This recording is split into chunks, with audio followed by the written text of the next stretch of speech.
Okay. Are these filled? Looks like it. Okay.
Oh, 6:30.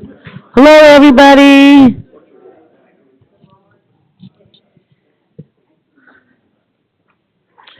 It's 6:30, so I want to get started. I'd first like to make some introductions, if you don't mind. By the way, thank you for coming, even though the weather's, so-so. In the back of the room, I would like you all to please give a warm welcome to my partner from Pendergrass, Mayor Nick. Nick, would you stand up? Nick and I have been working on projects together already, and he welcomed me with open arms, and I so much appreciate you being here, Nick. Thank you very much. And, of course, the person of the hour or hour and a half or two, I don't know, is some of you, most of you may remember Mark. He did a survey. He's been out to a couple of communities to give some results, and this one is going to be county results. May I introduce Mark Kooyman? Thank you, Mark. Take it away. Take the floor. And, of course, thank you to council for attending, and, of course, our newspaper, Ben. Thank you, Ben. Yeah, go ahead, Mark. It's all yours. Well, thank you all very much for coming out tonight. What you all have done in your county is wonderful to do it. I have been back in Georgia. I went to UGA at 3 degrees from the University of Georgia. But I left Georgia and I went to a city called New York City. And I was up there and got transferred back here with Time Warner to run one of Ted Turner's cable networks. and had fun doing that. But I will say, I did get involved in the city of Atlanta in terms of community leadership, the mayor's office, elected leadership, and there are not many that actually go out and open up the gateway for residents to share viewpoints and opinions. And your county, I applaud the county in doing the survey that they did. We had almost 1,200 responses to the survey countywide. And we did encourage local elected leadership, like this group right up here, that on a local level, to get participation, representative participation, and where we had enough of a response on a local level, locally, you get access to your own local information and the viewpoints of your citizens. So what we're going to go through tonight is the input that came back from you and your peers that are residents of this great city of Cushman. Okay? I'm going to be presenting from up here, but as I go through this, I encourage you, don't at all, if you have a question, don't hesitate to ask that question. Raise your hand, voice, say, hey, Mark, we want to know more about this. Okay, so it's open forum, you're open to give commentary to it. Yes? I just got a text where the people that's watching you on YouTube said, could you speak into the microphone? They can't hear you. Let's see now. Can they hear me online? If you can hear me online, please text back and let us know. I would be here in person, it would even get more important to them, but that's all right. God loves technology, don't they? Well, as we go into this, I'm going to take you through a set of charts and graphs and some information about who participated. This gives you a feel for who participated in the survey. We had countywide, what came back that we were able to statistically work with countywide was 922 responses. Here in Houston, you had 181 individuals respond. That is a sizable number. In fact, if you go and you look at the upper right-hand corner that is next to that couple that are sitting there, your response that you had, it's the green box that's in the upper left-hand corner. Your response was 7.8% of the population age 25 plus. So you had over 5%, just over 7.5% of your residents participated in that survey, which is great representation, wonderful representation. The other part of it that gets interesting is that if you look at the demographics, like where they were by status, were they single or coupled, married with kids, and so on, you can see that the first column, percent H, is the percent from Houston that participated and how they fell out. And you can compare that to the percentage from Jackson County and how it fell out. Interestingly, you had slightly more singles and married couples without kids yet. And you also skewed the other end of the age range by those that are empty nesters and those that are widowed. So you had slightly higher percentage of those two groups. If we go and we look at it from an age dynamic, they kind of balanced each other out. So they kind of averaged to the same type of median average as the county did, even though there was a little skew. When you go in and you look at age, you can see that the age did skew age 55 plus as well here locally, but not radically. And when we go in, and I do think that this is very interesting, we had, of those that are residents here, you had 35% of your participants had lived here 3 years or less. So as we go in and look at this, I do think that there's value recognizing that part of what you're getting is input from new residents. They don't necessarily have a history of understanding certain dynamics. They bring different perspectives to the table. When I see that, I think that's always very good because it helps broaden the viewpoint. It gives different perspectives and ideas.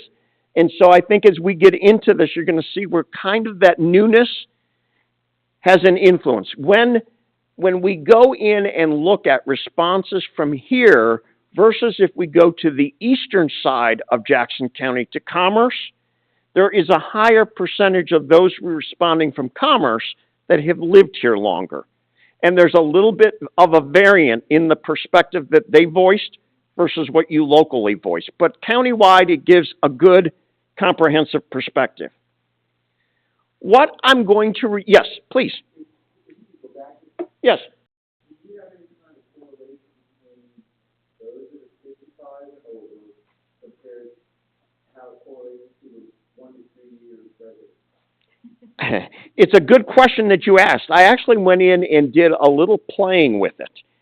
When you get into that level of cross-tabbing statistically with it, the subsamples get a little small in that mix. However, surprisingly, there is not a radical change or difference in the viewpoints. Surprisingly. When a group says something, it holds pretty true.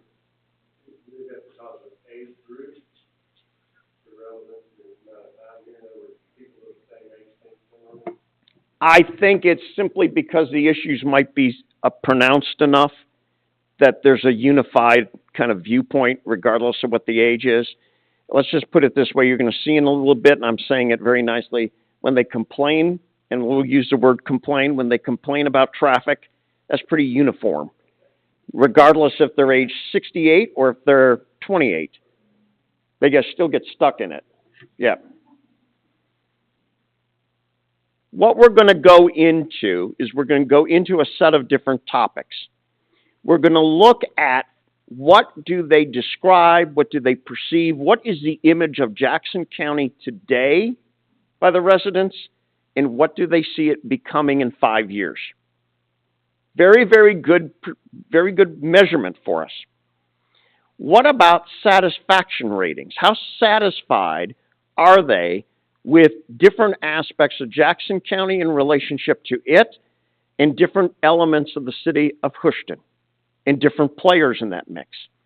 What about the satisfaction with leadership groups? We have a leadership group that's right here today. There are elements of the leadership group that's sitting here today that is different than what sat there a year ago. So when we look at this, this was fielded, by the way, I think this was fielded in October. Some of you were not elected and not sitting at that. None of you. Hold that in your thought. We have perception levels of the population mix in the county. Who do they see as their peers? Who did they see? What do they see as critical issues related to that? What do they say are perceived to be top strengths and top challenges? And then they went into a set of perspectives from education to housing to development regarding just the overgrowth that's taking place. How do we deal with these different, quote, silos, if you will? So I'm going to take you through there, and then I'm going to do a quick summary at the end and open it up for questions and answers. But again, as we go through this, don't hesitate from asking questions. So the description of Jackson County today in 2023, that was when we fielded it. Hard to believe that's a year ago. Today's 2024. In 5 years from now, which at that point in time projected out to 2028.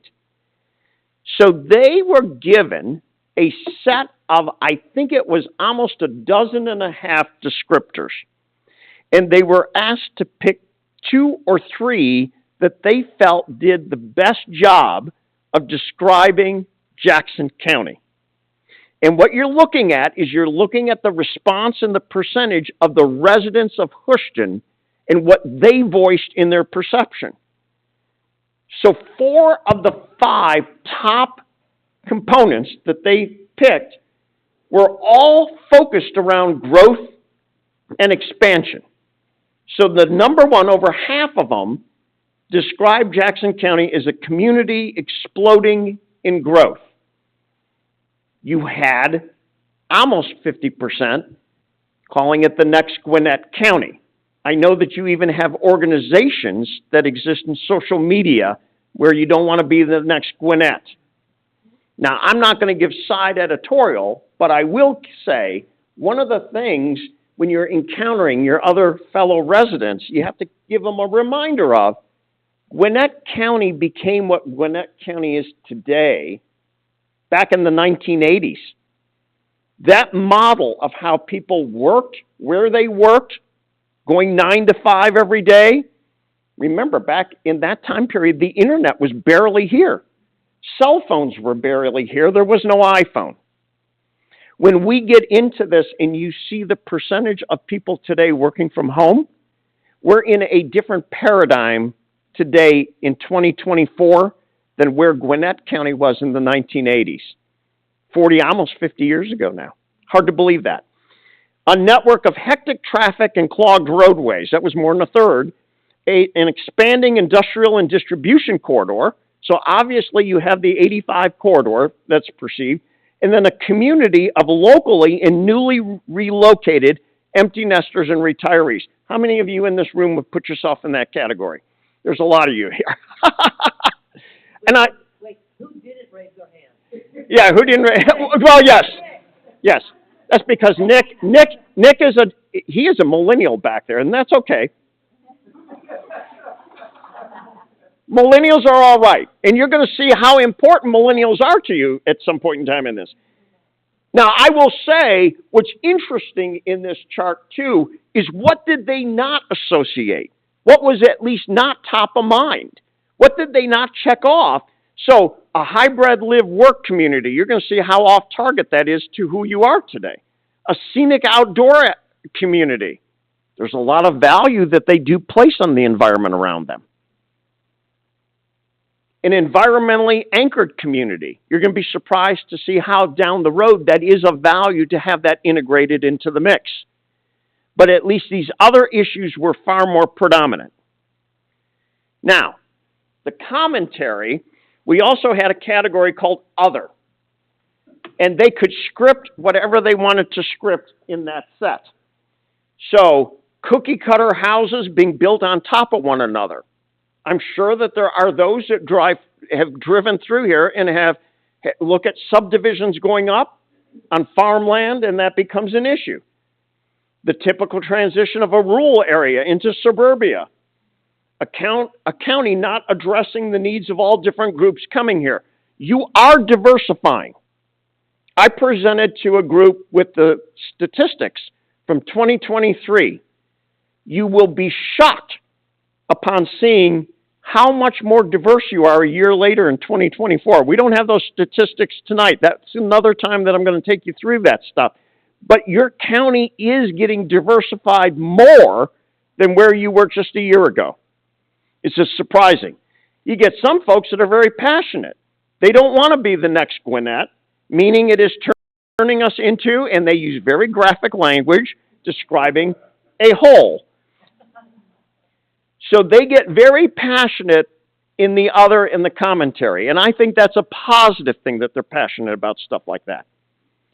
So what about the overall rating of Jackson County and the local community? How do they rate us? This is how they describe us that we just walked through. How do they rate us? So we asked on a satisfaction level from extremely satisfied to very dissatisfied on a 1 to 5 scale, essentially. How do they rate the quality of life? How do they rate it in Houston as a city? And how do they rate it in Jackson County as a county?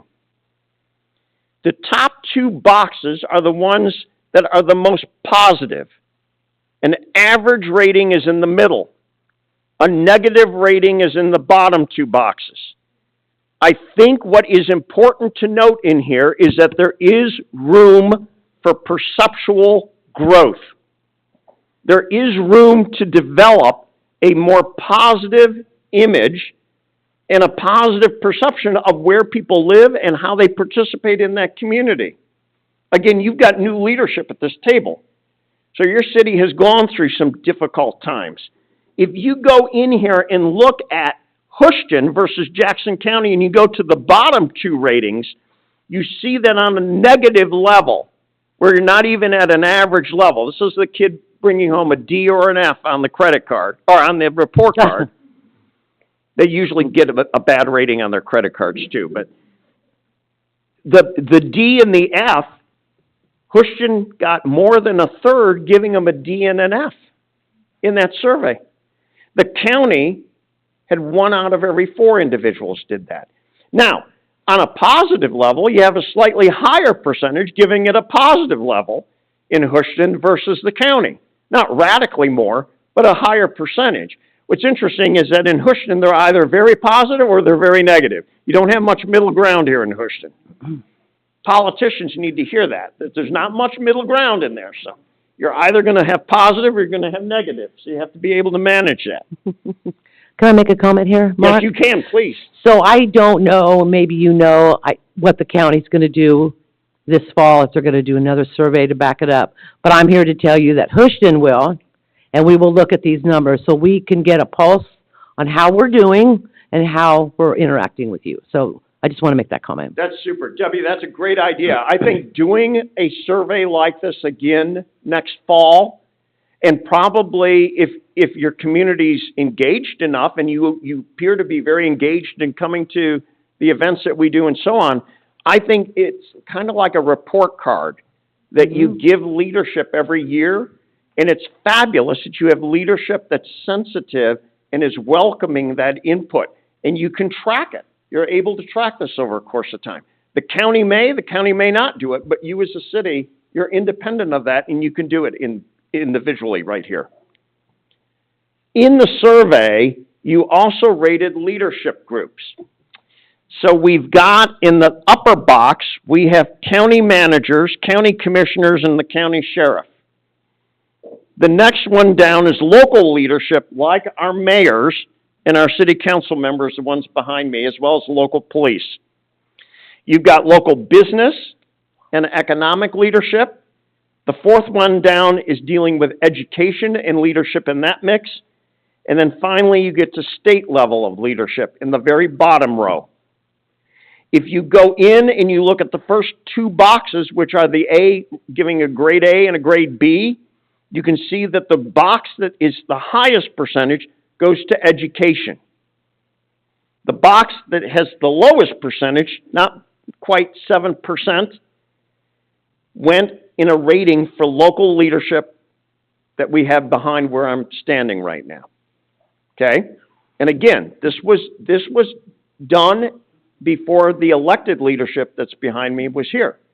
I think, again, with that group saying, let's do this again next fall, that is going to be a wonderful report card to be able to go in and see how they get rated by the citizens that they're serving a year from now. You can see the dissatisfaction level, the highest percentage is, again, in local levels with the mayors, the city council members, and local police. These are Houston respondents rating locally here in Houston, okay? I will very quickly say, as I say at the bottom corner, there's positive development opportunity. The glass is half full on this, okay? This is not radically different than if we were sitting here and looking at leadership in Jefferson or the leadership in Commerce. On a local level, those local groups were rated very similar to this. It's not radically different, okay? What about the perceived composition of Jackson County? What is Jackson County made up of? If any of you came to when we looked at demographics, when we met at the clubhouse, there are interesting demographics that you have. As much as you have a marvelous community of age 55, 50 plus, you really are more balanced here across age than some of the communities. You don't necessarily skew younger. You don't necessarily skew older, okay? When we look at the perception levels, those that are residing here in Houston, when they were asked, what do you believe is the largest group that makes up your city? 40% said young families with kids in elementary school or less. Those are millennials. To be in that set with school-age kids, elementary school or less, it has to be millennial parents. So millennial families comes up strong. Countywide, they're viewed as representing the dominant group by more than 50%. You can see here in your local community versus the county, you had a higher percentage of folks suggesting that the empty nesters and the seniors were a very important audience group as well. Yes. So this is perception, not actual. That is correct. These are perceptions. Yep. And I think what becomes very important is that when you're thinking about economic development, when you're thinking about programs that the city is providing to the local community, and you're asking yourself the fundamental question, how will our community respond to an issue like this or an action like this?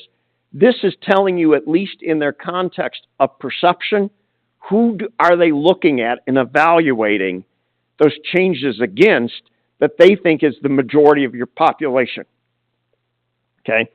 I will say that the millennial families, they are the highest percentage of a audience group in Houston and in the county as well. Not as high as that percentage, but they are the largest percentage-wise. For those of us who are out of touch with names of people, what age group? I'm writing a blog this afternoon. I started writing it. It's like the millennials are in some ways coming out of the closet because the millennials finally are no longer in their 20s. The youngest millennial is 30 years old, and the oldest millennial this year is turning 45 years of age. They are entering midlife. God love us all that are not millennials and older. Yes.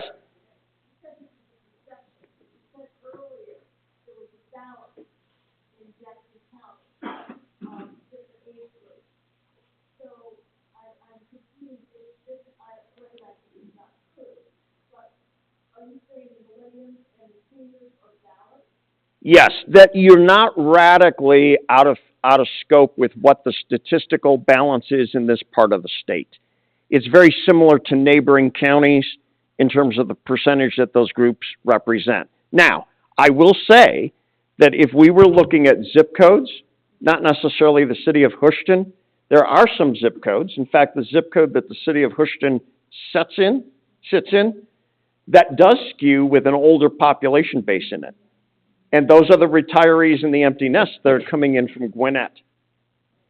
Yep. Good question. Great question. Mark, Yes. For our audience at home that are listening, because they won't be able to hear the questions in the back, Yes, repeat the question. please repeat it so the Okay. people at home can follow along. Very good. Thank you. So this is asking perceptions of the workforce. The chart before was who resides here. This is a perception level of what is the workforce that is here locally and is here countywide in Jackson County.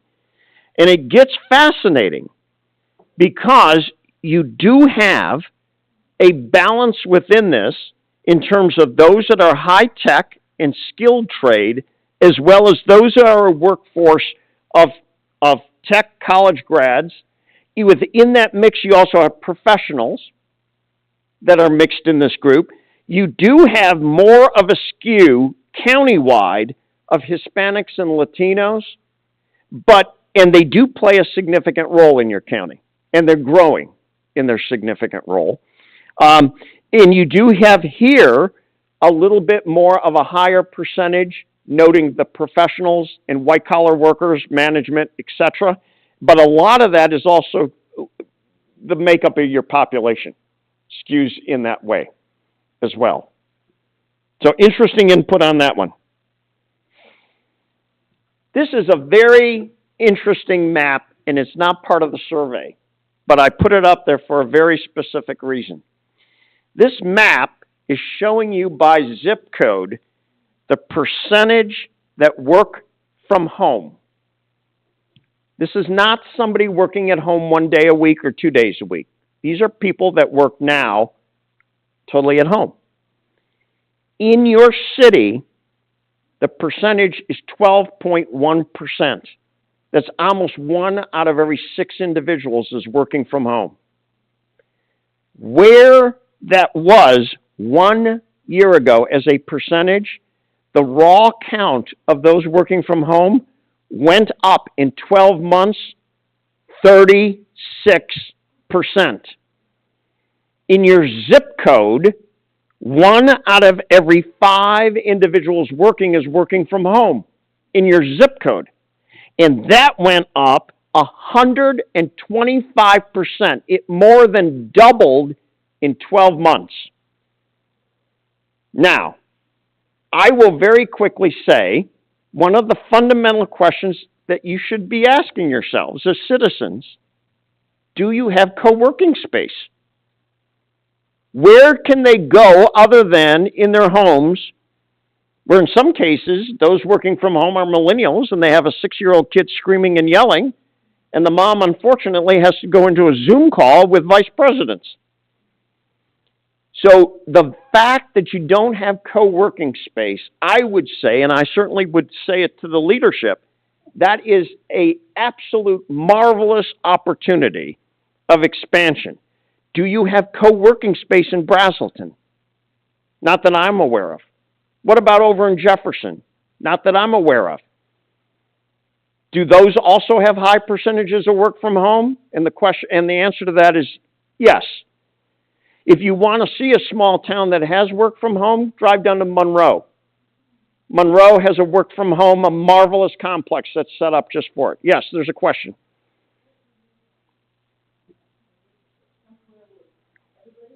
What does working from home mean is the question. What is meant by working from home? Co-working. Oh, co-working space. Co-working space. I'm sorry. What is co-working space is the question.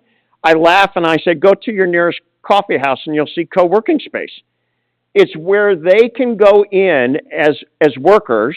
They can hook up to the internet. They're not paying for the cost of the overhead of the internet. They can get internet access. They can be out of the home environment. In my house, I have one other person or one other creature living in my house. It's a dog that's 3 years old. I will simply say when I do Zoom calls, he often wants to get in front of the camera during the Zoom call. Sometimes it's not a good thing for him to do that. The other thing is there's times my working from home where having access to a conference room would be delightful.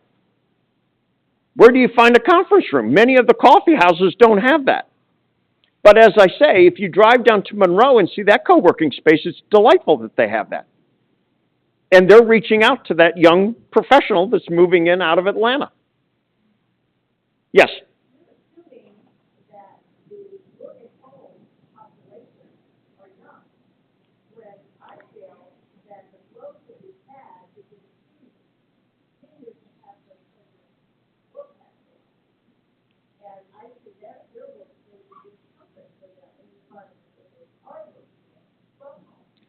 So the question is, what about those that work from home that are older, say baby boomer in age, over the age of, say, 55, working from home? And you are correct. Those that are baby boomers are a sizable number that do work from home as well. Sometimes they get very bored in their houses, and they get tired of looking at the same wall.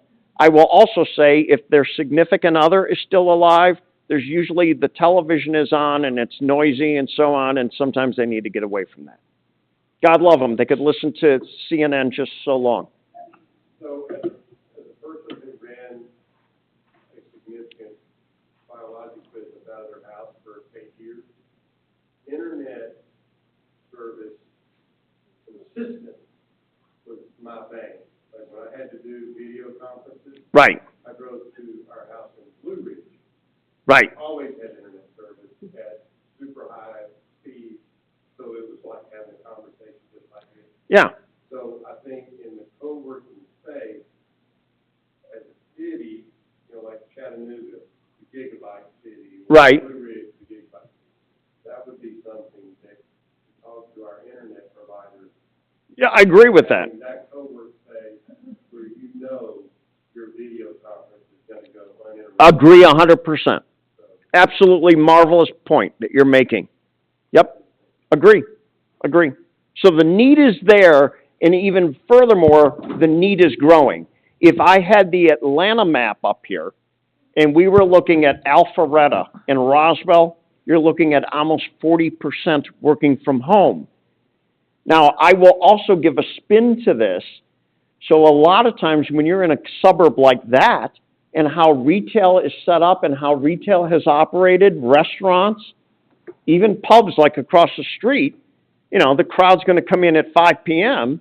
Well, the crowd might be there at 11:30 a.m. They're working from home. They're in a different, you know, paradigm. So that changes a lot, but that's happening here where you're at. Excuse me. I wonder if, and I'm saying this because there's somebody in the room that will be definitely paying attention to this, if the redesign of Larry's Garage, which is now called The Garden, by the way, so get used to that name, if that would be a good place, because it's going to have food and things like that there, if that would be a good place. What's your thoughts on that, Mark? Absolutely. Absolutely. That environment over there, I think, is fabulous for it. Thank you. Absolutely. Mark, just so you know, Yang is here representing that developer, so she's listening to what we're talking about. If you need any of the numbers to help convince your leadership, let us know. We'll get you numbers. Thank you. You got a great mayor that's sitting down here in this corner of the room. He happens to have a significant percentage that also work from home. He has younger folks moving into his city. Do you have co-op, co-working? We will in about 12 months. Yes. So we got to get on board quickly and follow that. Which is fabulous. And you need to promote the heck out of it. You need to make sure that developers that are putting in housing developments know that that's there, because that will help them in selling real estate. That becomes a really good playing card. Here, again, we're looking at what represents the majority of the workforce currently in Houston and 5 years out. I think what's interesting is that if you look at the wide range in working 9 to 5 retail and restaurants, that comes up significant, but they see that as declining in the next 5 years as a percentage. It goes from 19% to just under 16%. Where they see growth here locally is that they do see growth in the Latino and the Hispanic workforce. They see that happening. And I think that's marvelous that they see that, because that's what's driving business up the 85 corridor. And also along 316, by the way, as well, south of here. Skilled workforce of tech and college grads, they see that going up. So again, if you have co-working space, in Athens, where I live, there's a young lady who just turned 30 that opened up one of the best coffee houses we have in Greater Athens. She gets a 100-point score when they go in for cleanliness and orderly and all of this. It is dominated by the high-tech, what are Gen Zers. They're not even millennials anymore. The younger group that goes to UGA, they love it. They love coming in there. It's Molly's Coffee House. Molly also wants to expand her coffee houses. She would be a great opportunity for her to open up one up here for you all too. She's great. Young energy. We'll get you more about her in a little bit. So what are the top strengths and what are the top challenges? So in terms of the county, in terms of the top strengths, home value. Is home value a strength? Heck yes. Heck yes. You've got folks in Lawrenceville, their percentage of homes that are over 500,000 in Lawrenceville is over 50% now. The percentage in Grayson is higher. Their median home value in Grayson is near 600,000.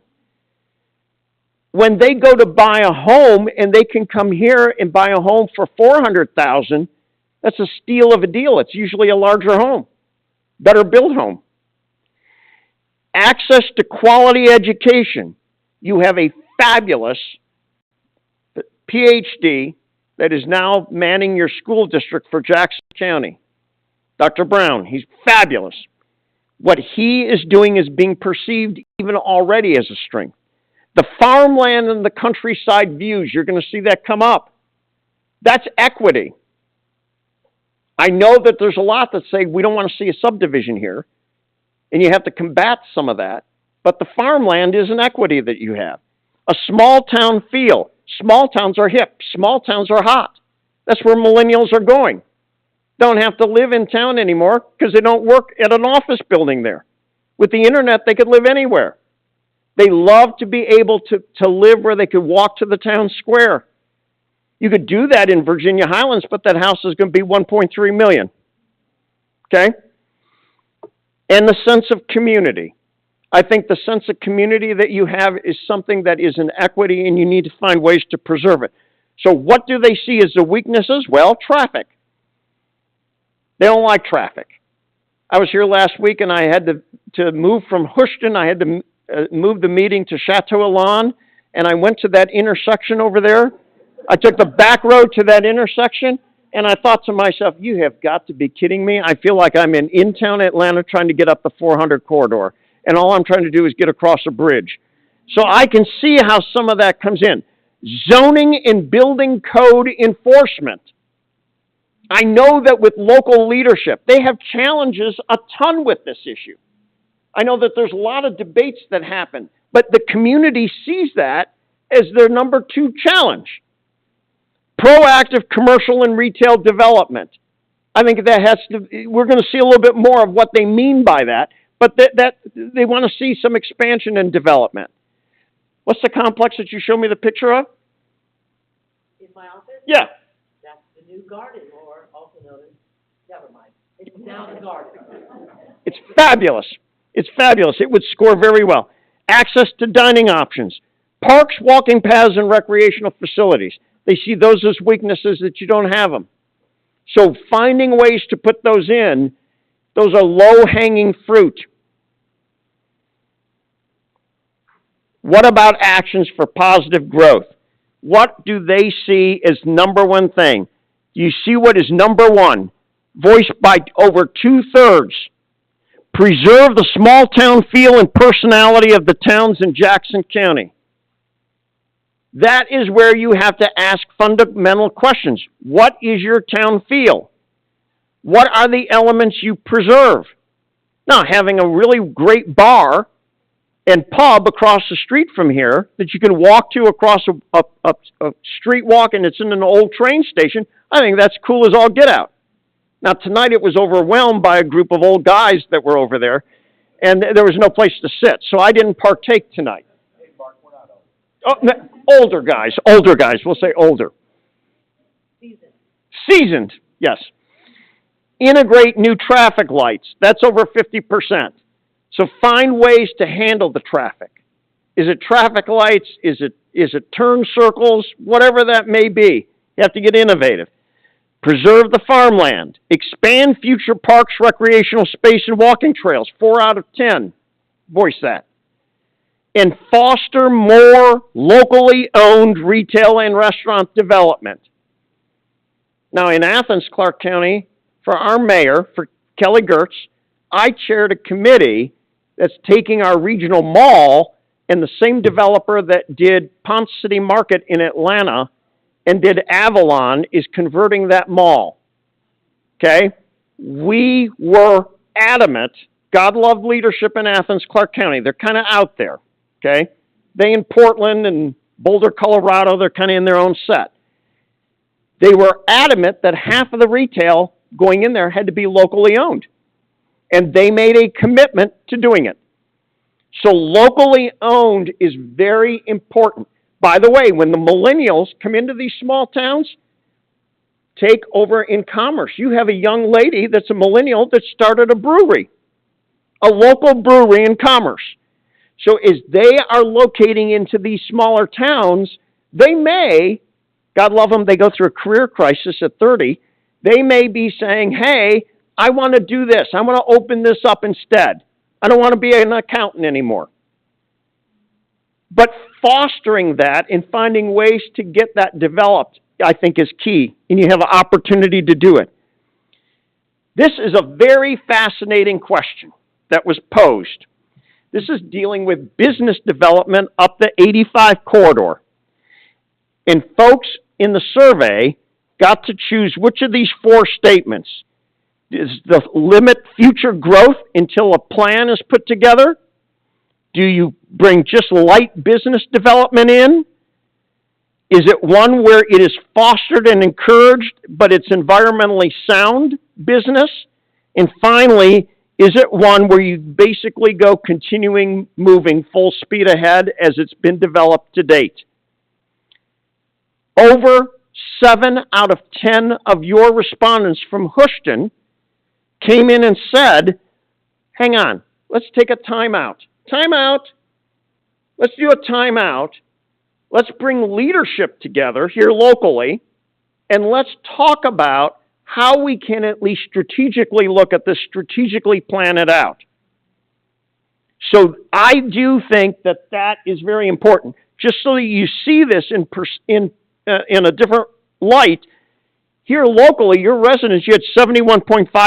Countywide, it was slightly lower at 68%. Not statistically radically that much higher, but you did have more people in favor of that taking place. I think that's key and critical. What are the types of businesses that they want to see? Well, agribusiness firms and farming. I know that that's surprising for many. There's a lot of stuff that's going on right now with food and food processing and seasonings and all sorts of stuff that are coming in the mix. So agriculture isn't too far out of the mix. The second component, I think, is critical. Healthcare, medical, and wellness firms. You have a hospital in Brazelton, but it's in your adjacent county. It's not in Jackson County. So where you are able to develop, whether it is urgent care, whether it is physician practice offices, whether it's pediatric care, bringing Children's Healthcare of Atlanta in here with a pediatric center for the kids. But that might be a wonderful opportunity to look at and think about. High technology firms, light manufacturing, and clean energy. Even environmentally sensitive stuff comes in that mix. Remember, you got millennials coming in here. It's a different mindset than what was here during the 1980s. So that is what they're at least giving you feedback on. What about educational development? Education is hot. Remember, they have kids. The integration of trade skill training and certification into the high school mix. Here in your county, I presented to your Chamber of Commerce in Jackson County, and I showed what was the average starting pay in this area of Georgia for somebody with a 4-year degree, and what was the starting pay for an individual with a 2-year degree. Which do you think was higher? The 2-year degree. So the trade school is key, and having that integrated even into the existing school district is key. Technology comes in that mix. Learning new skills and equipment for career groups. Being proactive. I think the one that 1 out of every 5 said in here, in your city, I think that's cool as all get out. The ability for the age 62 plus to take tech school and college courses for free.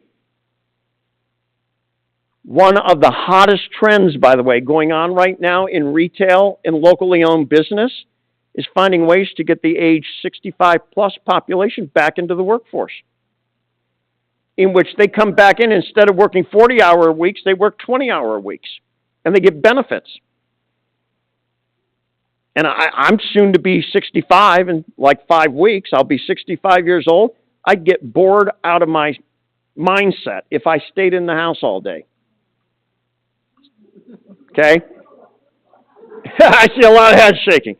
Just remember, that represents great opportunity. And if you've got developments coming in which that age 55 plus is drawing them in, if you've got retirees coming in from Gwinnett County or coming down from Hall County, that is marvelous opportunity for you. What about desired retail development? Now, when I get done chatting, you have a marvelous mayor over here, Mayor Debbie, that did a survey of the type of restaurants you all want to see brought into the area. But you will see on the desired retail development, what's the number one? Over 50%. Local restaurants and cafes, not national chains. Organic and natural grocery stores, that's also food. More mom and pop grocery stores, that's also food. Combination live, work, shop, dine, play. Dining and food is in it. Local brew pubs, that's kind of like food. Sit-down restaurant chains. Do you see all 5 of those have to do with food?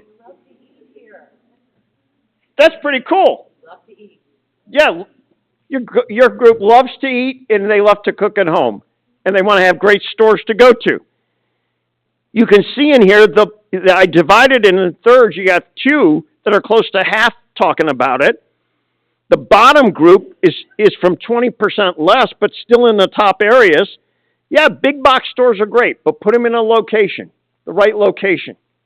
You got a city not far from you that does have a great location for a big box store. He didn't want to say anything about it, but he has great opportunity of a location for one. Large branded chains coming in. You can craft what those look like. You can craft how those are set up. You got 2 of them coming in. Mass retailers like Walmart and Target, that's down to 1 out of every 6 saying, hey, let's put one up here. So at least they're giving feedback on that. And I think it's wonderful you have that as measurement. What about recreational development? We're almost done with this. A network of walking and bike pathways connecting Jackson County cities. I think the whole idea of connecting your cities, that's pretty cool. Where I lived in Atlanta in Virginia Highlands found a way to connect to Inman Park, that found a way to connect with Chastain, that found a way to connect with Emory Village. And all of those neighborhoods stayed unique in who they were and the type of restaurants and the type of retail, but they found ways to connect to where you could go and explore a neighboring community and you didn't have to get on I-85. So you can do some really cool stuff with that. More hiking trails, a functioning farm, I love this, with volunteer and educational programs. It's just like my nephew told me one day he would love to live on a farm. He's 16 years old, soon to be 16 years old. I said, do you like to shovel what the cows do and the horses? Well, no. I said, well, that's part of farming. Well, maybe it's a place I could just go to and learn about farming. So the kid is, he's a teenage kid, but that's how he's thinking. Something like that is great. Cafes and pubs with playing cards and board games. University of Georgia has a seniors group right now. They have taken over 3 of the pubs and bars in downtown Athens that used to be student-dominated. They have got those as board-playing pubs that they go to now and dominate. So you could do innovative stuff on that. More space for basketball, soccer, tennis. So there's a lot of input that's positive. Some of this is low-hanging fruit. Some of this from a leadership level, you can put some really nice little exercise walking trails right around your town square over here with different little stationary exercise places. Yes, you may.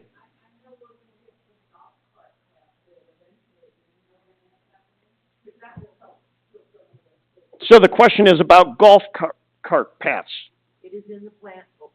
It is in the plan still. It will be from Peachtree to in the back of White Street, which is going to be great for the garden because you can get right to the garden on your golf cart. The plan for that, it's at least another year. Jerry, do you know any more about that? Well, it just depends on some of the development that has to connect it all up when we'll actually have a full path. So we don't have to use that federal money within a certain time frame? The grant money. That's for the State Route 53 corridor, I believe. This one's off that corridor. The grant money is for 53. The developers are doing it because that was part of the negotiation with the developers. Thank you, Jerry Whites, for doing that, for sure.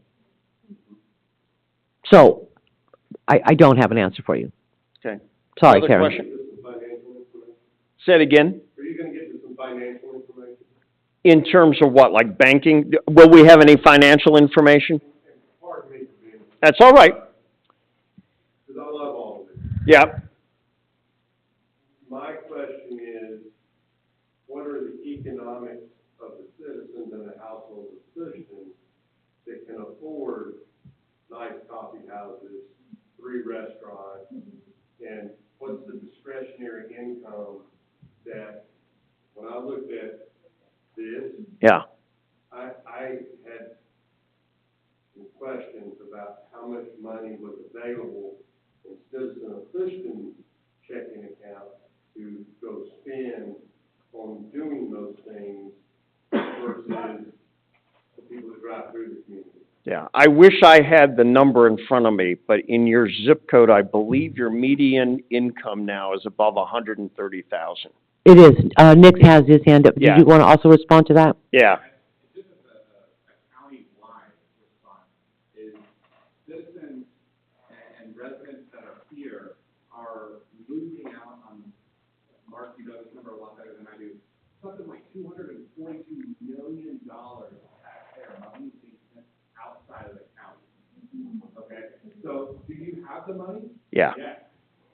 There's a wide desperation almost in economic growth in this county. Yeah, what Nick is saying, for those listening online and so, but what Nick is saying is, Nick is citing, and he's absolutely correct about this, that when we look at what local citizens are spending, and we look at what local retailers have in terms of sales, you have a disproportionate, significantly disproportionate amount of those dollars leaving your area and leaving Jackson County and going either west to Gwinnett, north to Hall, or down to Clark. So pardon me, just. Go ahead. So is it possible that people that live in East Jackson or North Jackson go to Athens and Clark County? Because even my wife and daughter, we drive to Athens sometimes to eat it. Yes. Or, and the people who live here in Cushman drive over to Brazelton, to Longhorn. And, but where the population is I-85 and crossing at 211 and 53 an obstacle for people on that side of 85 coming to it.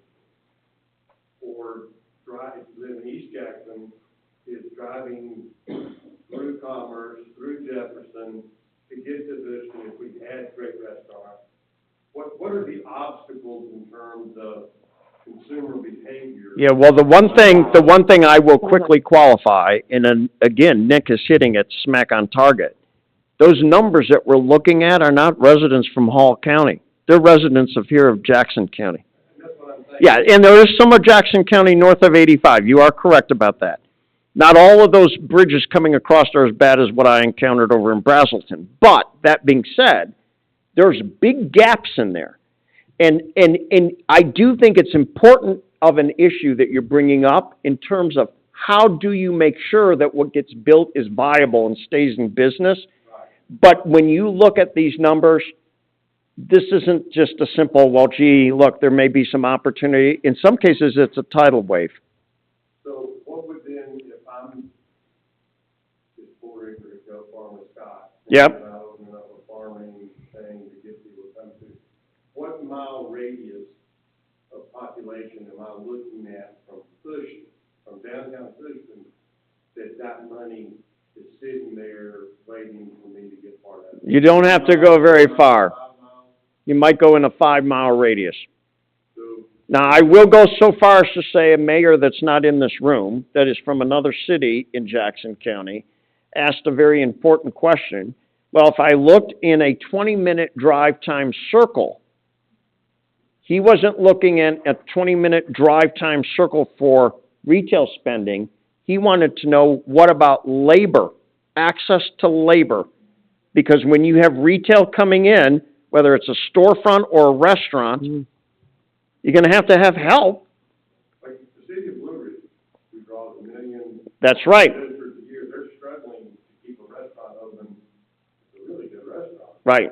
Because of labor. Because of a labor base. 45 minutes to get there to work. One of the things that I will very quickly say is that the labor base opportunity, there is a sizable portion of labor that when you look at it in that wide of a spectrum, and you're aggressive enough, and I will say the other mayor is pretty aggressive on it, as to what, and it's a he, what he wants to put priority on, because he sees that as a critical element.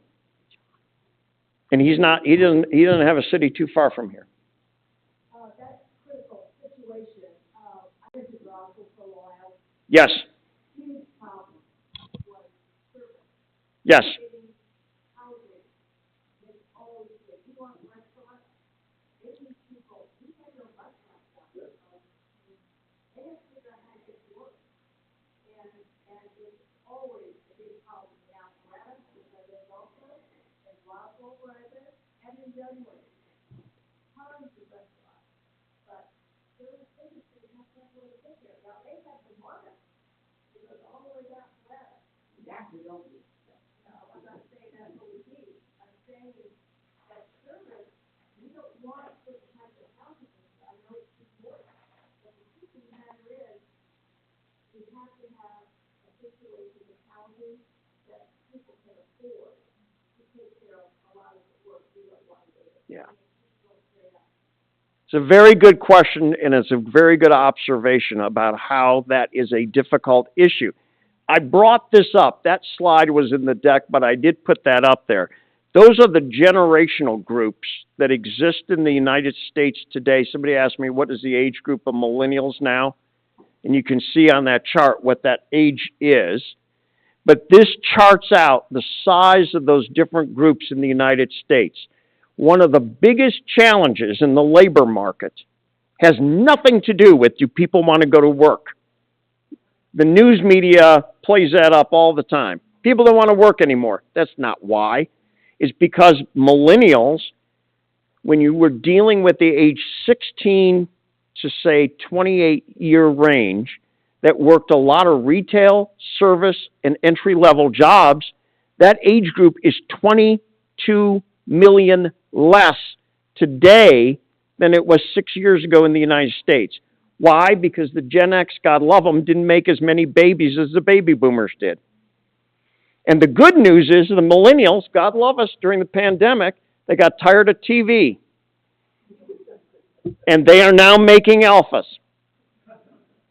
So we've got labor coming in, thank goodness.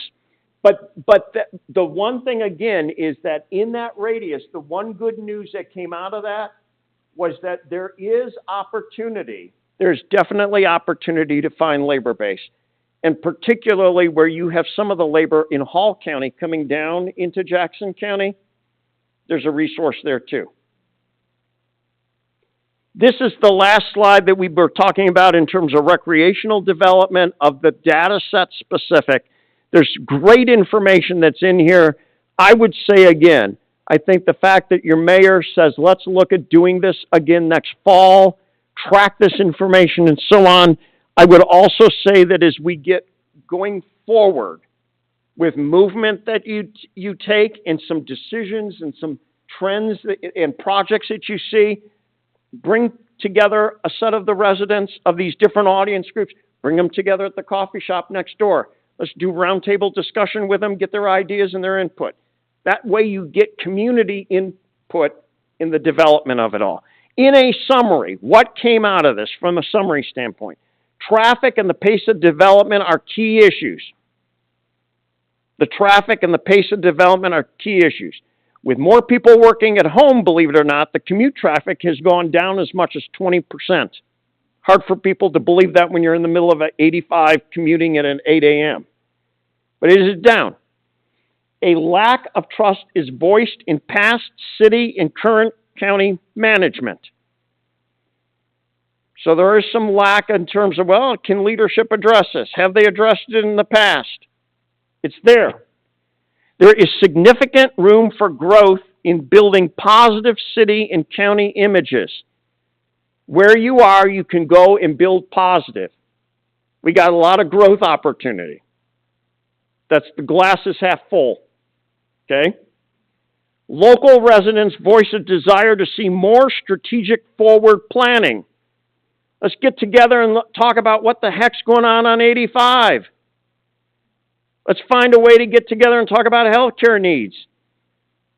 So there's steps that you're going to be able to take, leadership is taking to address that. Values expressed on locality, small town feel, farmland, and approachable attributes. That is what makes you a hot place for people to move to. Make sure, ask yourself the question, is like when I ran Cartoon Network, I asked the development team repeatedly, that's a nice program, it's very funny. Our platform for Cartoon Network is we have to be funny, edgy, and cool on whatever we produce. They got to score on all three. Your brand for your city has to score on locality, small town feel, farmland, and approachable attributes. So whenever you're doing a development, whenever you're considering property changes, new housing or whatever, these are some key elements that they're telling you are important to them to evaluate against. Support for development of tech, agriculture, healthcare, light manufacturing, green energy. There's marvelous opportunities in that area. Education, whether it's conventional, trade skills, child education, or adult education, is highly valued, even among the empty nesters and the seniors coming in. Food. God love food. Houston loves it profusely. Restaurants and grocery drive value placed on retail development. That drives the value of what they saw in terms of the retail to develop. The food was a critical element, whether it's a farm organic grocery store or whether it's a restaurant that's locally owned or bakery. All that stuff came up. Local roots and local initiative is highly valued. They love to see locality. In our wonderful high-tech world today, you have an email address and you have websites, but the idea that you have a touch and feel local community you live in is critical. And finally, recreation is perceived across multiple touch points. It's not just outdoors or parks. Having the ability for recreation to come in the mix offers a lot of opportunity. It's also very good for health and wellness. So having said all of that, I'm happy to answer any questions. We welcome anybody. You want to come up here and take the mic and make some comments, you're welcome to do that too. I just want to go back to the in July of 23, when this was put out, the median income for the city limits of Houston was $85,000. You're saying that's now 100 and what? 30? Your average. There's a difference between median and average, yes. The median is usually lower, but this is the average. Yeah, because somebody making $1 million a year is going to use your average. I'm talking about the median. I want to know how much. Your median has, Your median. Go to a restaurant. I want to know what their family income is. Your median has also gone up.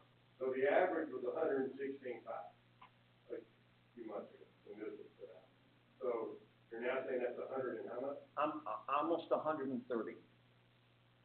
130, so it's gone up 14,000. Yeah. The average. So you're thinking the median went up 3,000, 4,000? Proportionately, very well may have. Before I leave, if you give me your email address, I'll send you the statistic once I get where I've got them in front of me. Okay? Because a median, I mean, I just using the numbers that were in this. Mm-hmm. Mm-hmm. Because the median income of $85,000, now they pay taxes, which is minimal, housing, spending of the categories, housing, transportation, food, healthcare, and exercise. That leaves only $323 of discretionary income. Well, you gotta think a lot of these, the houses are already paid for, so they're not Yeah. payable. Just because of the difference between working and. Yeah. Yeah. And some of how, People that have yeah, 100% loans in the community, so that's what USDA is promising. right. So there's some people, I took that into consideration, that some people pay for it and some people won't. I think that you're coming from an interesting perspective, and it's a valuable perspective to look at and take in the consideration mix. I go back to, again, what we were talking about and that Nick had brought up, which is that when we look at different categories, it could be shoe stores, clothing stores, quick service restaurants. It could be house and home stores. I don't know of too many categories that it didn't happen in, Nick. I think shoe stores, we were addressing the need for shoe stores, and I think we were doing pretty good with Walmart. Okay? Big box stores. We didn't, maybe it wasn't. No? Okay. Well, all I'll simply say is there were significant many of those where the percentage that we were losing out of the spending level was as much as 60, 70, 80%. I mean, even coffee houses. I think in the coffee house category here, they're spending almost, I think it's almost $3 million, and you're netting in not even half of it. You could open another coffee house here and have a success. Another question in the back, yes.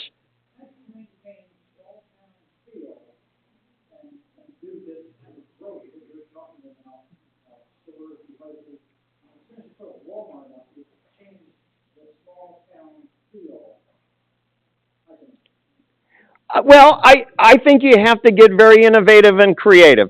I have a client that is a millennial. He's 30 years old. He has a set of pet food stores in New Jersey. He's in some areas, and he lives across from New York City. He lives in a neighborhood just across the river. That neighborhood is like a small town.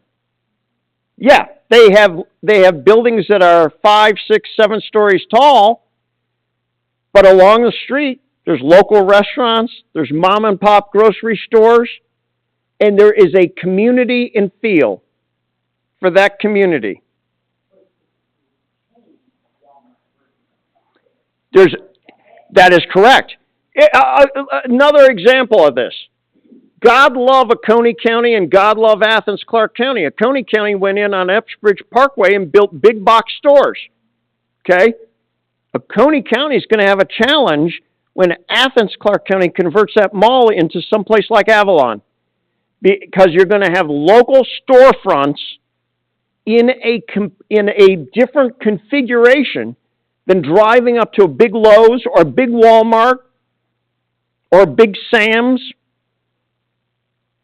So that's a big change. Yes, there's a question behind you. One of the things that I'm seeing from your numbers and then from running for mayor, congratulations, Mayor Martin.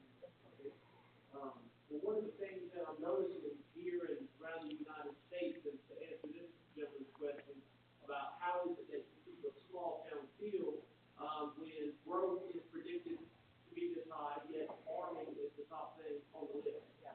And those two things and the dislike of the small homes which will bring value down. And so one of the things organizationally I see the town kind of struggle with and gives them a little bit of a bad name is you'll have one big time investor or a couple come into a town, which is legal in the United States, capitalism, freedom to do that. Yet at the exact same time, if they don't build something that helps make a group of people money in that town, then that town becomes dissatisfied at that point in time. So in other words, a real estate broker comes in, puts in a bid to the city council, goes through Dr. Wise, these other kinds of things, goes through the zoning meetings, gets approval, and he and a few people take up a whole bunch of land and make a chunk of money, which is legal, okay? Yet what we are not seeing is group representation coming to the table. And I don't know the exact term, but there's a kind of a modern term like group buy or group lending. So in other words, if a group of people with all the farming and all the medical issues that are going on, if a group of people wanted to make money together and present an idea that makes an entire town money, it is like group capitalism versus individual capitalism. And there's nothing wrong with that. It's what the big buyers are doing. If you want to preserve your town in the normal city setup with individual buyers, small towns like this are at a risk if they do not do something like that because of the freedoms of individual capitalism. And then it ends up in, not much they can do about it at that point in time. They could try to deny the zoning or, these other kinds of things, yet if you think it's a group and you can invest as a group, or we've got people on the same ideas to make money to bring something to town, you can often get right. things like that. So even the setup of a what I'll jump in and say very quickly, because you're making good points. It's very difficult to predict out on a scientific level that that small town is going to evolve like that small town, and there won't be some variants that are introduced in the mix. What I think you celebrate is the fact that we have real people sitting in these chairs. You have real people up here that you elected. You know, all this crap that you read about artificial intelligence, unfortunately, AI and the model that AI operates in is not a functioning model when it comes to doing things like this. And there's the human element that has to come in. Can things be perfect? Not necessarily. I will say, if you want to ever take a field trip on a weekend, go drive down to Monroe. Go down to the city of Monroe. Monroe is not radically larger than some of the Jackson County cities. Now, what's being constructed just south of Monroe is going to be an automotive plant employing 8,000 plus employees. And what that city, though, has done in terms of keeping a local feel, a small town feel, an approachable way. Yeah, they put a Publix in, but they also the city went and funded a building for a mom and pop grocery store that's black owned, and they went in and funded it, and it is part of the roots of that culture that makes up Monroe. So take a ride down there and see Monroe. Great points. How about the alternative to what you said, how this town or these areas are absolutely cool with $15 warehouse and trucking jobs? And the idea that if a group of people with the help of AI can set up a farming or medical factories where the AI does it a lot, then when a group of people get ahead of the game and you say, we get profit from that. Well, Not somebody else to do it. it's good points. You got good opinions. Let some other comments come up. Yes. In your survey, I don't think it was covered in this one, and maybe a future one, or in your experience, how does property ownership versus build to rent or apartment impact these kind of surveys? Because we're having an issue now that is getting build to rent neighborhoods, and so I'm just kind of curious how you see those impacting these kind of surveys. You have a small share, and again, I don't have the numbers in front of me. Oh, yes, thank you very much. The question is regarding how does this work in relationship to those that own and those that lease, and what's the impact of rental within the dynamics of a community like this? And I will say that when we look at the rental percentage that are renting in Houston as a city, it's very small. You have some, but it's small. Not large at all.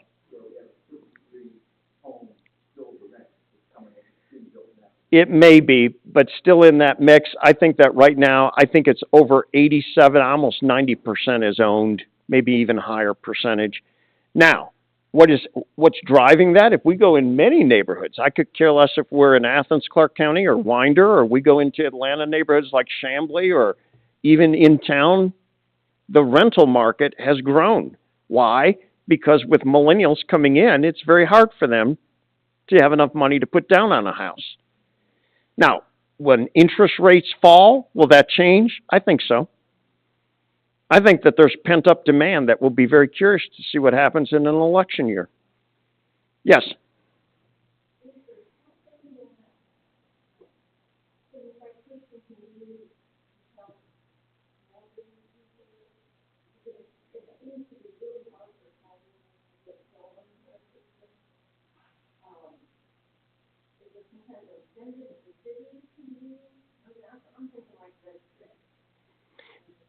So the question is, with small business, getting small business development started and initiated, are there things and programs that the city can put out there, even local businesses can do with their peers to help them? I think that, yes, I do think that in some ways that's a challenge. You all want to answer that at all from your perspective? I think it's a value to find ways. There are grants that are out there that can help and assist in that area. We're always looking for volunteers in that area. Yeah. So you know.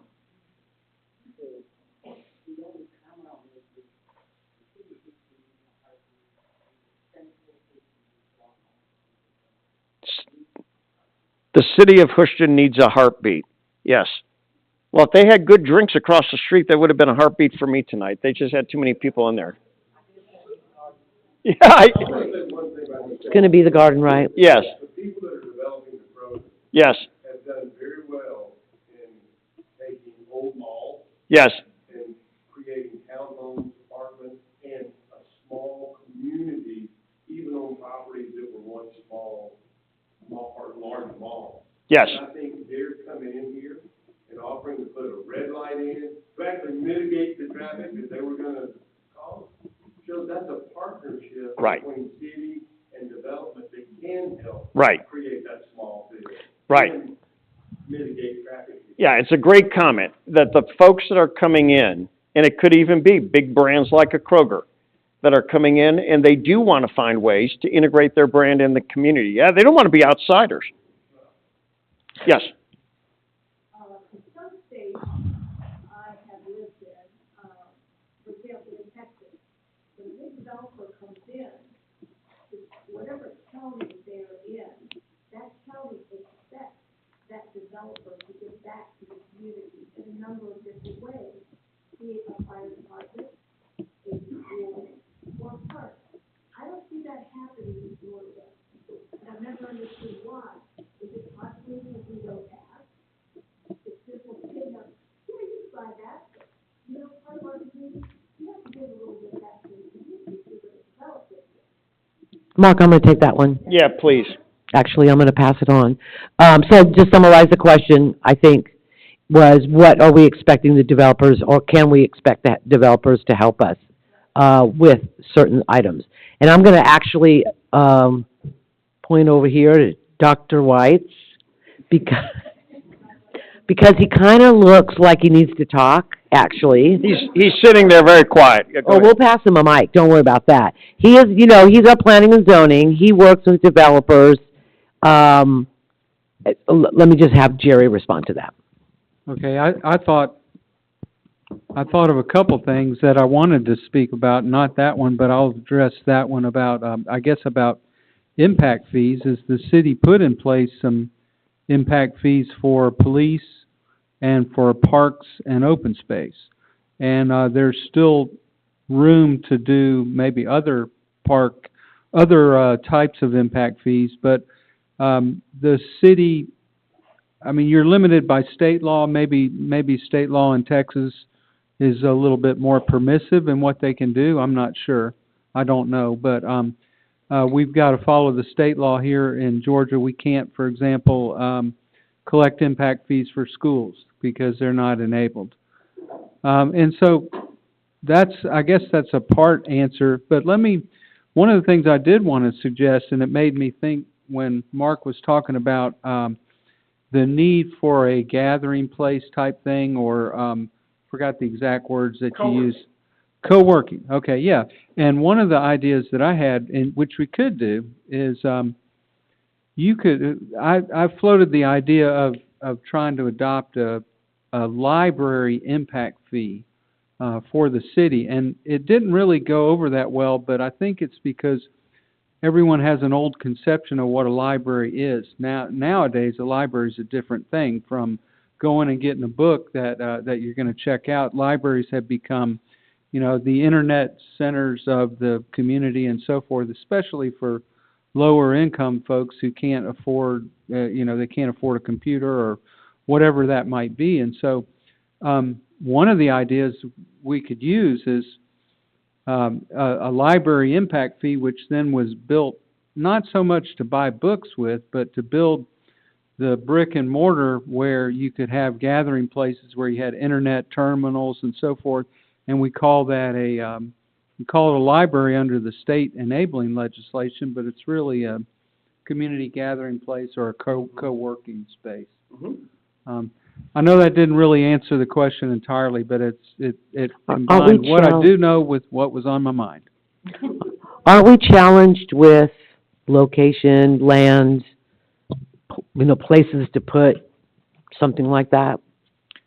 Which is why I No, keep I think referring to the there's- garden, I to be think honest there's with you. plenty of room. It doesn't take a big building to do something like that.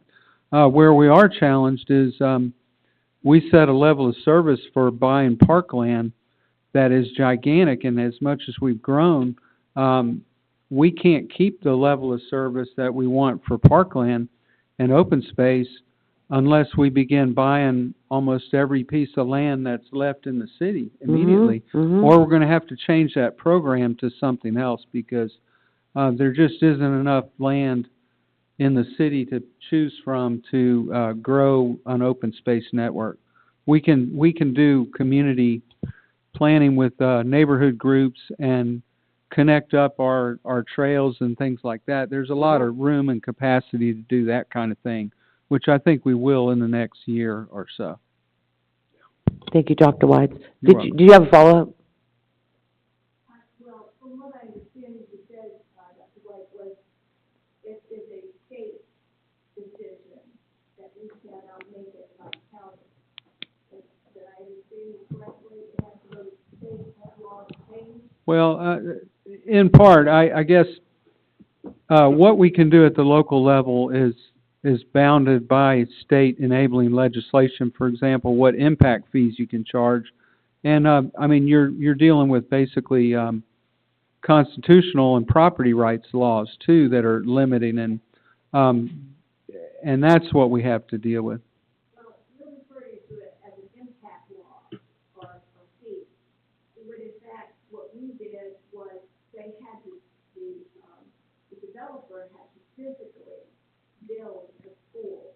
They had to physically build a fire department and police station.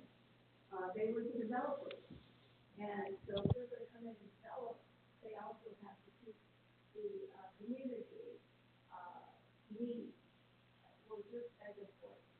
Well, how many of you live in the Twin Lakes Plan Unit development? Some of you, a good bit of. Well, when that came in, we had the opportunity. The city had the opportunity to require many different things: a school site, a public works camp, a water plant, a sewer plant, a library, a school, additional road improvements, and basically none of that was required. And that's why we are where we are today. Okay, good. Agree.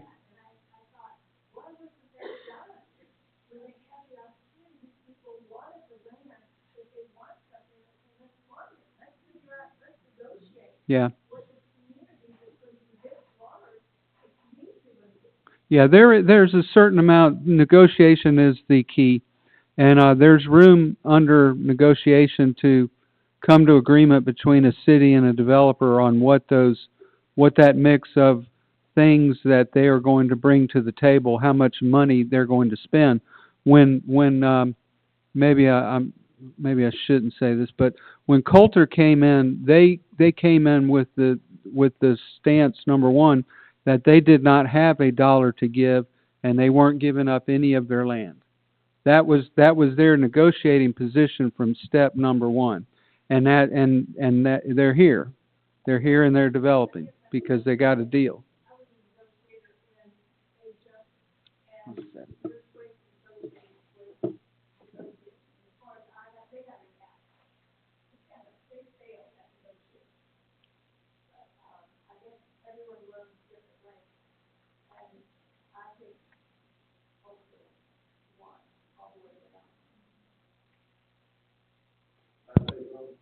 It was also, Yes. yes, please go ahead, Scott.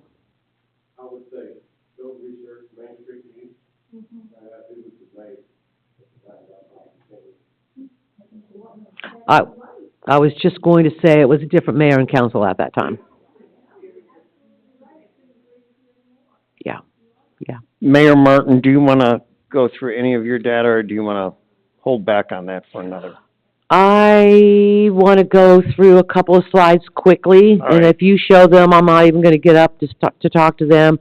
If you remember, I put a food, and by the way, don't leave. Don't leave, because I still have exciting news. And I'm holding it till the end. Yeah, so sit down. No, she told me to say that. Can you make that bigger, please, Yes. Mark? Yes. want to highlight the top ones? Yes. So if you remember taking the food survey, and let me just back up a minute. Why did we do this survey? I'm going to tell you the actual reason we did the survey. Because I want to help Kroger and Publix pick what the citizens want and not what they want. And I've shared this with them. We will support going in these places because it's what we want, not what normally is picked by the developer. So with that said, we agreed that I said I'm going to do a survey and I'm going to give you those results. And that is the purpose of that survey. Although there was a lot of comments in there about traffic and development, blah, blah, all that stuff. We're not going to even discuss that. This is all about food because why? Houston loves food. So the top ones, and this was your 4 top picks of food. Chick-fil-A, oh, gee, I can't even see that. Sorry. You want me to read it for you? Yes, please. Top 5, Chick-fil-A, followed by Panera, followed by First Watch, followed by Flying Biscuit, and then McAllister's Deli. Those were your top 5. What is First Watch? It's a great restaurant. I asked the same question too, Scott, but I've heard the same answer. It's excellent. It feels, it's like a grade higher than a Pancake Pantry or it's. Can you do the next slide, please, Mark? Say what? The next slide. So while Mark's switching out slides, let me just tell you what that is at the bottom on that slide. It got like less than 1%. Burger King, Taco Bell, what's that fish one? I forgot what okay, these are some write-ins, by the way. Thank you. I forgot about that. So if you couldn't pick one of those, Chick-fil-A or whatever, and you had a write-in, these were the answers. There was 123 or 128 or 123. Can you scroll up a little bit more? That's okay. Anyway, Italian food. Steakhouses. Guess what's going next door, everyone? You know it's a restaurant of Italian food. Steakhouse. People love steak. Chicken. They love chicken. Chicken salad chick is cool. Yes. Barbecue, deli, Korean barbecue, Thai, and breakfast. A lot of awesome suggestions on breakfast, Chinese food, and it just goes, and the numbers go down to match that. So then this one is, what was the list of restaurants? This is the 4, the personality and the feel. This is your personality and feel of Christian. No, this is negative. Oh, this is negative. It's in bold. Okay. It's in bold, but we're not scrolled over to that side. So you can see what they are. Long John Silver, that's the other one I was thinking of. Churches, Domino's, Captain D's, Del Taco, Hardee's, Checkers, they don't want those. We don't want those. We want, substance. Ben, I'll be happy to give you these slides if you'd like. Yeah. So you don't take a picture. 4 that would be great to have present in Houston. Now, if you don't find any one of these, let's see. No, I think you missed a slide also.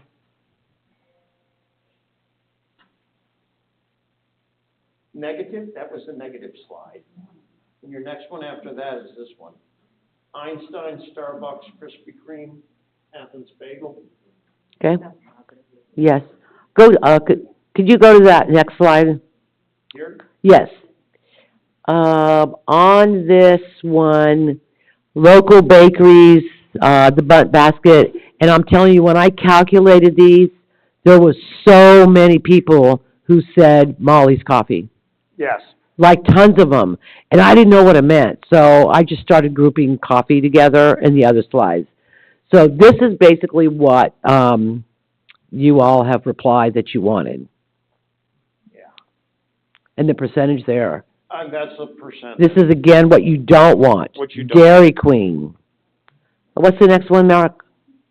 None of the brands listed. But the next brand after that is Dunkin' Donuts, Starbucks, Baskin Robbins, Krispy Kreme.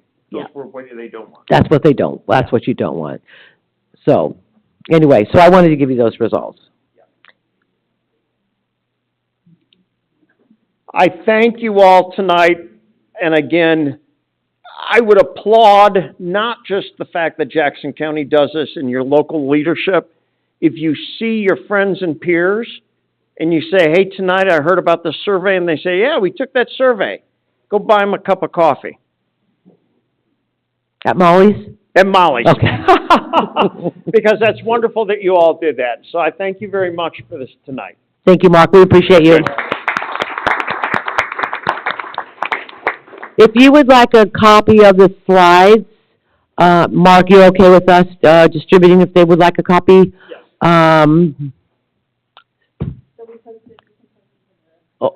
We'll post it to the website.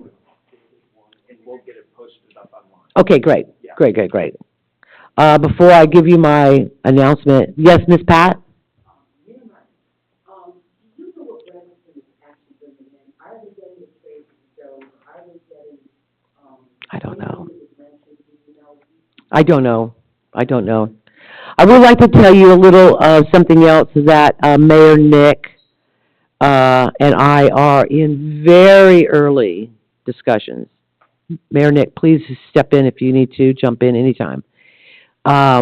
We love the idea that people could go eat in Brazelton. Soon they'll be wanting to eat in Houston, and then they're going to want to go to Pendergrass.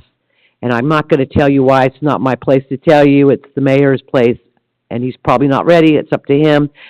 So we want to talk about a 3-city transportation something. We have an idea, not a bus, not Marta, don't worry about that. Nick, do you want to add anything more to that? I think the interconnectivity of the city, especially in the West Jackson area, one is to help control traffic, right? And that's one of the main things. We want to keep a large amount of cars off the road as much as we possibly can as we start addressing the road concerns. So if we can create a strategic travel device that will interconnect our city and be able to experience each level, like Mark talked about in Atlanta, having the different unique. We all are fairly focused. I know Mayor Ward and Mayor Martin and I, we are very active in trying to get local flavor in our city, and so that's very important, as well as having an economic, commercial factor coming to our city. If I'm so bold, I know that we are strategically, not only as a county, but as a city, trying to address certain tax breaks in the future. But in order to offset that, we know that we have to do things commercial. Because if you take taxes away from seniors, and that's wonderful, and I 100% support it, those taxes just don't go away that need. So where do we supplement those taxes at? And it can't be raising taxes for everybody else. We're going to need commercial growth to supplement those taxes. So that's a beneficial thing in multiple ways, is to raise commercial awareness for us as an economic driver. That helps the seniors in their homestead exemption from school tax. And it also helps us with keeping our lost and lost dollars that we're already spending, as we said earlier, in our county. That way it benefits our citizens. Yeah. Right? Yeah. That's really important. Now, Nick, you're going to have to repeat that whole thing for the people online. All of it. Okay, and then that's it for me, except for my special announcement. I have moved my mayor Q&A schedule, and I have arranged next month, spread the word, I have GDOT coming in to speak to all of you, to show you. Thank you. It is confirmed. They will be here. They will talk about the big plans for the corridors. They will show you where they have planned for roundabouts, not just close, but a little further out. It's going to be, I think it's going to be fantastic, and I really, really hope Houston grabs onto that and shows up and sees that plan. So that's my announcement. Pardon? It'll be February 22nd is the next one, so all of those that you see in the mayor Q&A, Miss Jen will be updating that for me tomorrow, and all the other ones will be pushed out 1 month, because I want GDOT in right away. Oh, yeah. They'll talk about it, yep. It's gonna be great. Okay, so if I don't see you before, I'm gonna see you February 22nd, right? Thank y'all for You're welcome. Thank you, everyone.